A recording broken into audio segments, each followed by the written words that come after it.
Haai, Efesiërs 6 vers 10. Verder sê ek vir julle, soek jou krag in die Here en in sy volmag. So die vraag vanoggend is, my vriend, ek en jy, waar soek ons krag? Lê ons krag in onsself of lê ons krag wat ons soek by die Here? Dit wil vir jou sê, as ons krag by onsself soek, gaan ons dit nie maak nie. As jy jou krag soek in jou finansies, al die geld in die bankrekening, al jou plase, al jou eiendomme, al jou besighede, dis feilbaar. Dit gaan nie hou nie.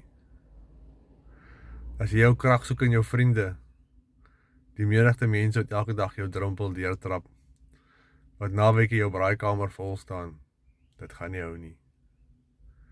As jy jou krag in onderpunt van 'n bottel soek, dit gaan nie hou nie.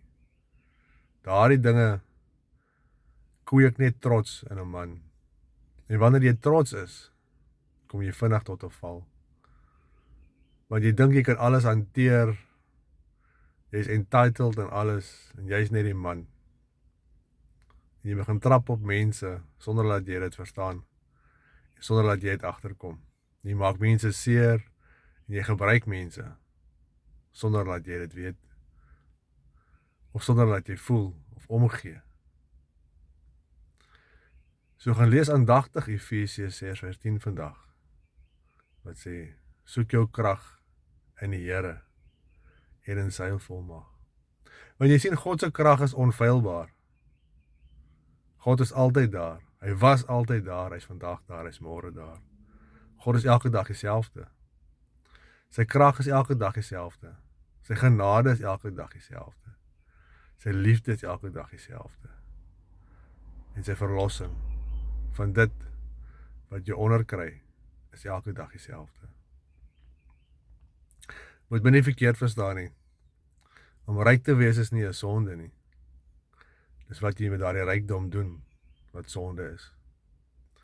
Om talente te hê, is nie 'n sonde nie. Dis wat jy met daardie talente doen, wat sonde raak. My vriend, ek wil vandag vir jou sê, die wêreld is nie maklik nie, maar is moontlik. Hou jou oë op God gerig. Psalm 23.